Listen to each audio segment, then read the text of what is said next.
live. We are live coming to you. Thank you for watching Not Just Ninjas. Thank you for subscribing. I think we've gotten to over 3,400 subscribers. That's a huge deal. It was just over a year ago, we got to 1,000 for the first time. You might have, if you subscribed, you either got begged to subscribe to the channel by me driving the rideshare car, as we are funding this startup brand by doing just that: gig work, YouTube, and trying to scratch together Not Just Ninjas as we can. Not Just Ninjas provides powerful subject matter and mindset micro learning for your entire team.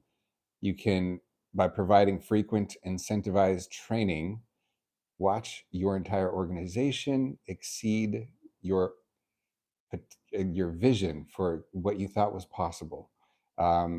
We really believe in our product, and we would like you to go to notjustninjas.com and click sign up to learn more and watch your organization reach potential that really you didn't think was possible. It's pretty brilliant. One of the things we do as we provide mindset and coaching and career and industry specific expertise and sometimes tributes to other people within that same field or a different field, but what they have in common is some of the values that you might find on this channel: determination, curiosity, expertise of any type of field. You're going to see on here imagination as a recurring theme, creativity, self-accountability, and faith, the belief that you can do it. You can do it if you try. And it's not easy, but you can do it. It's one of the things this channel is here for. And this is the celebration of ninjas, not just ninjas who were born on the same day. And the reason we do that is because this amazing collection of people who were born on a given day, it's arbitrary, right? They could be from any country, of any ethnicity, any age, but they have this one thing in common. And with these notable figures throughout history are tied together by that. In a way, we want that to bridge across to see, oh my God, I'm like that woman, or I'm like that guy in some way. I have a similar potential. That's one of the things we started celebrating a few years back, and we're just refining it to deliver this kind of brief summary that I'll be getting into today.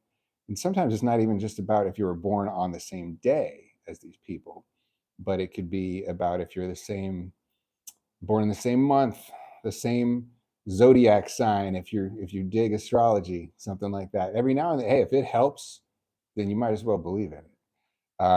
When you find things helpful, go ahead and use that for fuel, because part of this whole thing is about fuel, motivation, inspiration. The zodiac sign for December 25th. Anybody know what that is off the top of their head? December 25th.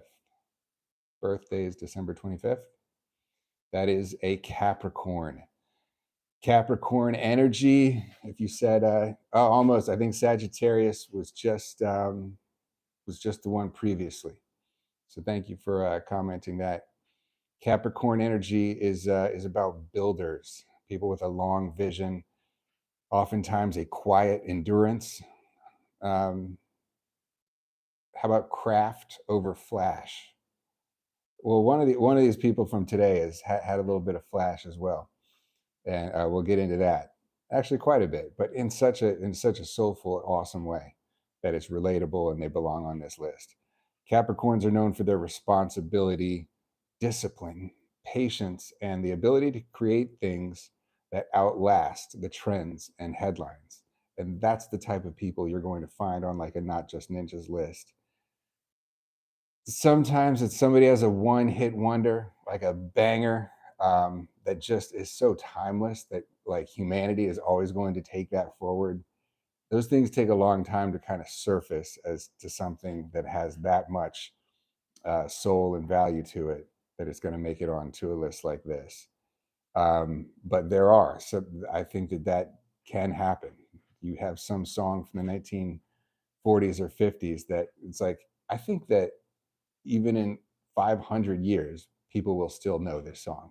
That's the type of creativity. That's the type of unique innovation and like putting your soul into something that that Not Just Ninjas is about, and that's the list. So the Capricorn, sign of people who don't just start things, they want to finish them, and sometimes that takes refining, and then they leave those things standing long after they're gone. It's about substance. We have the Christmas and holiday symbolism. And this is, we're going to look at people who kind of shaped whole industries, institutions that still are around today, and what they put into those things. We're going to start this list of Not Just Ninjas born on December 25th, December 25th, or December. Just call it December if you're a December baby.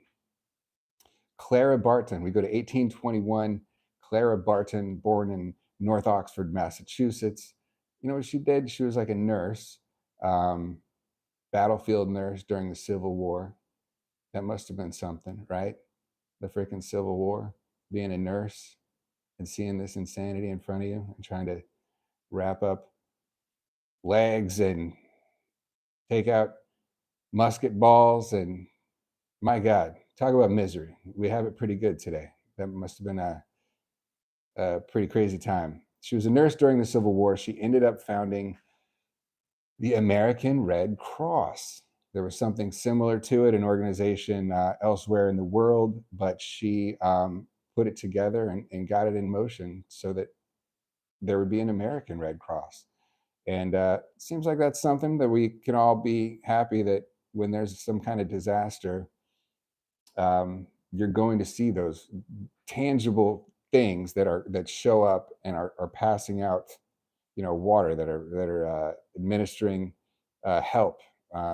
That's I think a lot of people want to help sometimes, and they're like, man, if I donate this $25, it's going to go to basically to just send me more. This is going to be $25 worth of mailings back to me over the next year.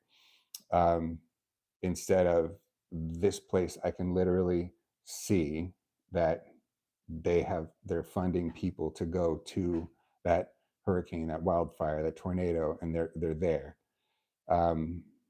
When you see that, it's makes you kind of glad it exists and hope for the best for it. But Clara Barton, born in Massachusetts, she founded that thing, and her one of her quotes is, um, "I may be compelled to face danger, but never fear it." Wow, face the danger, never fear it. Way to go. All right, we're going to move to, let's see, we're going to move to 1863, Chevry-Crossigny, France. Charles Pathé. He was the founder of Pathé, the first global film empire.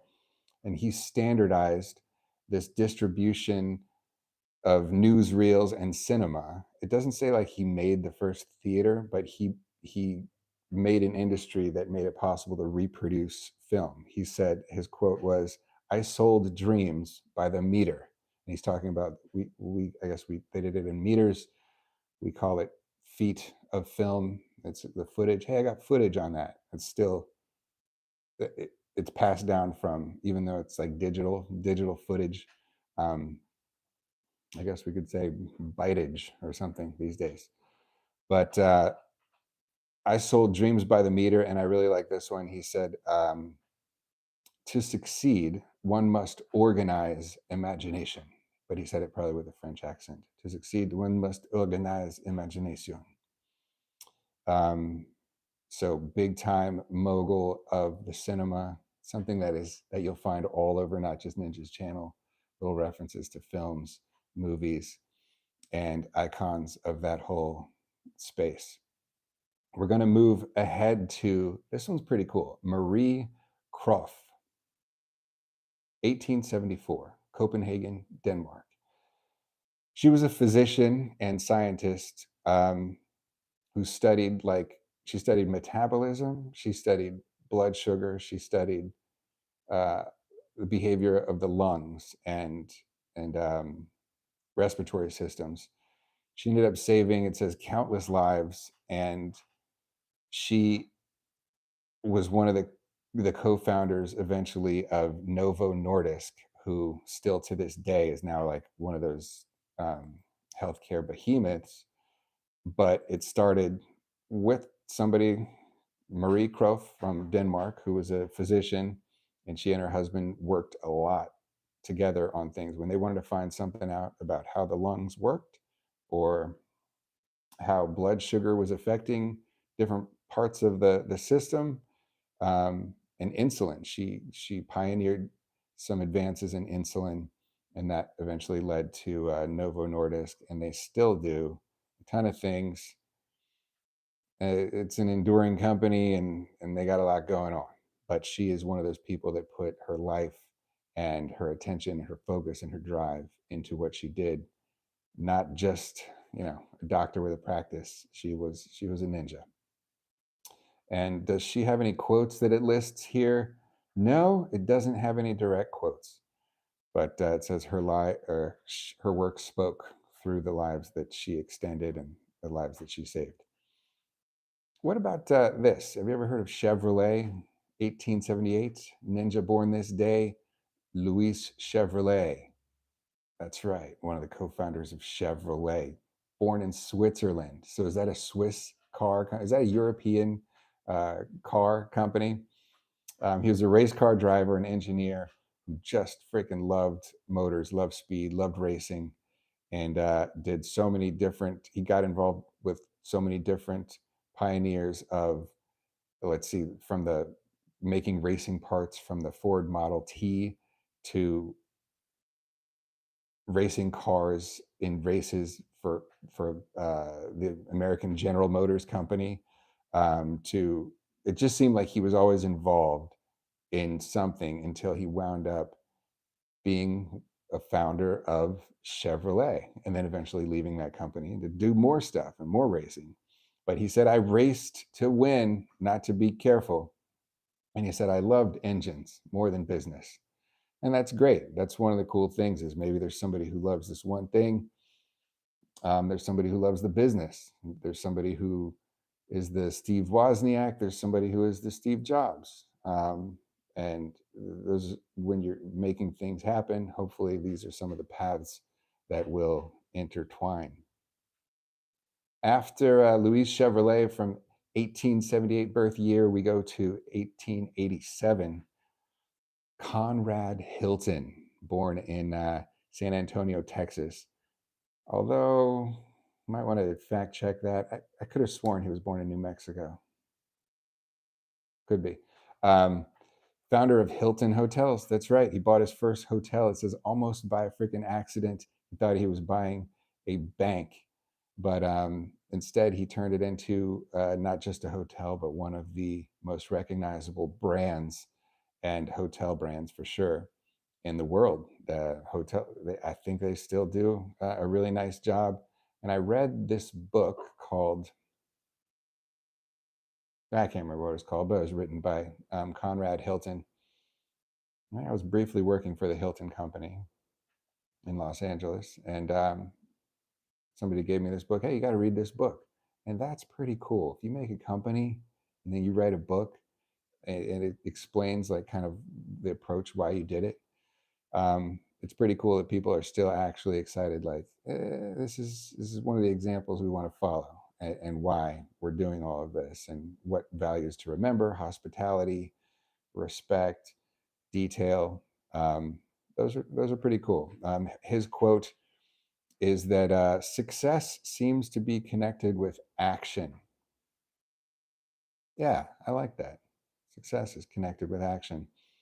And he said, always think big. Another good one. We get into icons of just we know what their appearance is, what they look like. We may not even have seen a whole lot of movies of this guy, Humphrey Bogart. You're thinking this film noir. You're thinking this kind of brooding, dark trench coat wearing dude with a fedora. Humphrey Bogart was born this day. He was kind of cool because he didn't become a star until he was in his 40s. There's a lot of actors like that. It's possible. Anything's possible. His 50s, 60s possible. That is too.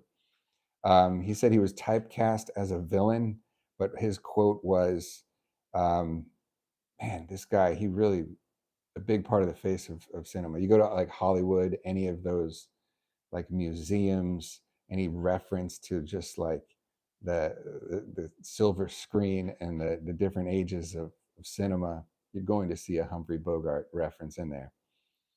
Um, and he said, "I don't mind being typecast as long as I'm cast." Way to go. All right, this next one, I haven't heard anybody talk about this guy for a long time, but when I was a kid, I thought this next, not just ninja born December 25th, this guy, 1907, Cab Calloway, Rochester, New York. Jazz band leader, singer, showman. Showman. I mean, this guy belonged in front of a crowd. And for some reason, when I was a kid, I'm not that old, despite all the crap I get from my son. Cab Calloway, it seemed like, I don't know, it was like still a big fixture, and like it was like my grandparents, my parents would play a video by him. Maybe his video would still be on TV, but this was the guy who would sing. He had this long black hair that he'd slick back, and a mustache, a white suit, and these cool shoes that he would do all these like this choreography in front of a giant big band, and he would sing Minnie the Moocher, "Hidey, hidey, hidey, hi," and then the crowd would respond, "Hody, hody, hody, ho." Um, and he would just like put together a time, just this one man's energy put together a time that, geez, when I was watching, it must have been 50 years later, 40 years later, and it still persisted. And he got, I read a lot about him in the past, and he got into trouble. He did like performing, but he wanted to do other things. Um, his his mother and father were both pretty strict. That's one interesting thing. When he got in trouble for like playing dice on the steps of the school, something like that, they were like, "Hey, you're going into this like performing arts like academy thing or whatever it was." I think he was from around Baltimore, after born in Rochester, New York, but pretty sure he had his roots in Baltimore. Um, he blended humor, precision, and mad charisma, and just brought joy to it, just so much joy. He said, "Music is the best way to bring people together." And he said, "You've got to swing hard. And if you're going to do it all the way." And as a kid, my grandfather looked so much like this guy that I just thought, like, still to this day, when I see him, I'm like, Cab Calloway, that's my grandpa. Um, After 1907, Cab Calloway, another person who was born December 25th was the creator of The Twilight Zone, Rod Serling. This guy, born in 1924, it says he became a little frustrated as he explained that television it seemed shallow to him. He thought it could offer more. And he thought that there was like even censorship. And so he searched for sort of a Trojan horse to be able to say what he would like to say, and prod things that he would like to be prodded using television, um, but in a way that he could get it through, basically get it through the censors.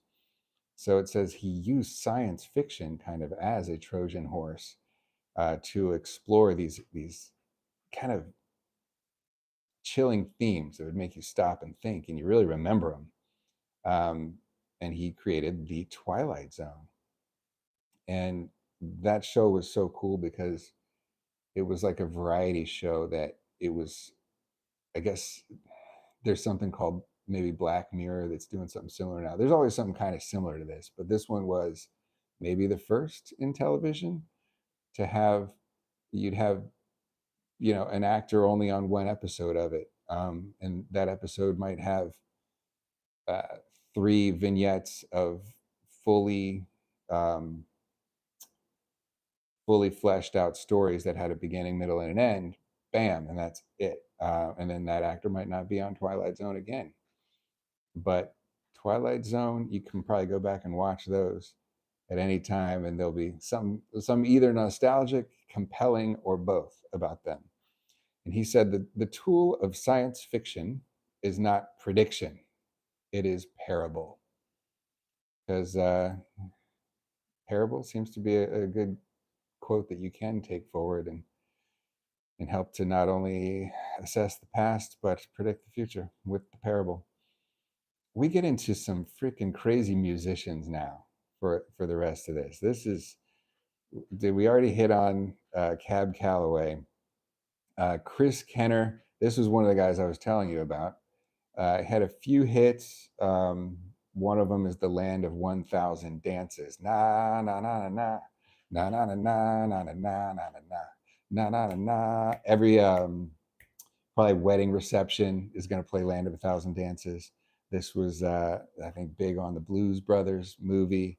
Singer songwriter Chris Kenner, born in Louisiana, R&B singer songwriter who wrote "Land of 1,000 Dances" and a couple other hits. And it says that's one of the most covered songs in American music history.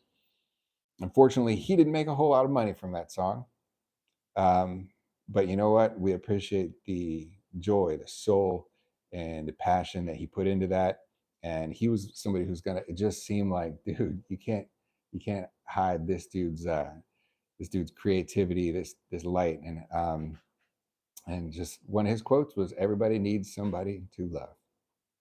So Chris Kenner, not just Ninja, who performed the hell out of that song, created that song, "The Land of 1,000 Dances."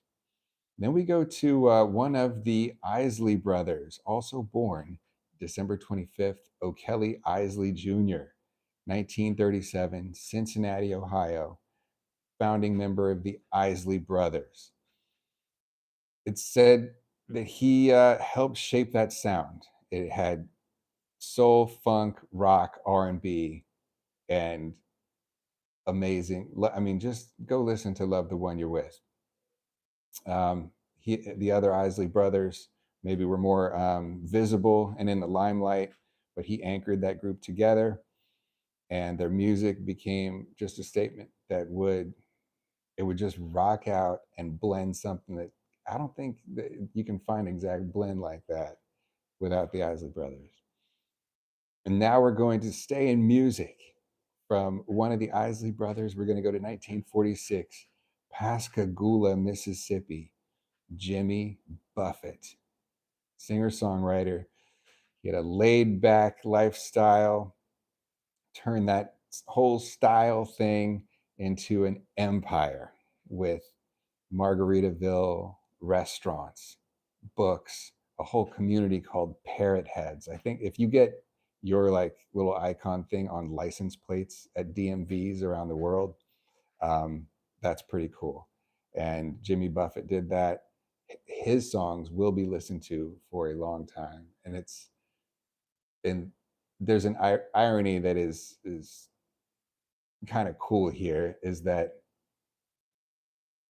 it took him discipline like crazy to work on his craft, and he loved it. It wasn't just discipline, I'm doing something I hate. You could tell that he just loved it, and I think he said that. But it was crazy discipline, to create this world in which we're always like relaxing and chilling out, having margaritas on the beach, that kind of thing. Um, As a matter of fact, I think he, for the last half of his life, maybe didn't even drink margaritas at all. But still, he put those songs on and let's go. It's the weekend, or it's evening, it's after work. We're gonna have a good time. Jimmy Buffett, not just a country singer, not at all. He was a ninja of his own entire thing. Jimmy Buffett definitely belongs there. Another musician, okay, another musician born December 25th, Annie Lennox, born in Aberdeen, Scotland, 1954. She was a singer-songwriter with her own brand of um, of just bravery and cutting edge. I'll do what I want. I want to make a striking image, and I'm gonna do it. She made the band the Eurythmics. Sweet Dreams Are Made of These, and she also had a career on her own as a solo artist. And I guess she's still alive, 71 years old. She had vocal control, emotional precision. Her songs just take you to a feeling, and you go there with her. She's I think that Sweet Dreams Are Made of These, and a few of those others. They're gonna No More I Love Yous. I think those songs are going to last a long time, and they already have. They've already stamped their place for a lot of us. And she said, I don't believe in luck. I believe in hard work. And she said, you have to be brave to be vulnerable. I like that. Annie Lennox. Dope. Is this the last one we have? All right. From the world of music, we're going to go to the world of athletics. 1958, born December 25th, Chicago, Illinois, Ricky Henderson. Oh my God. 1980s and 90s baseball legend.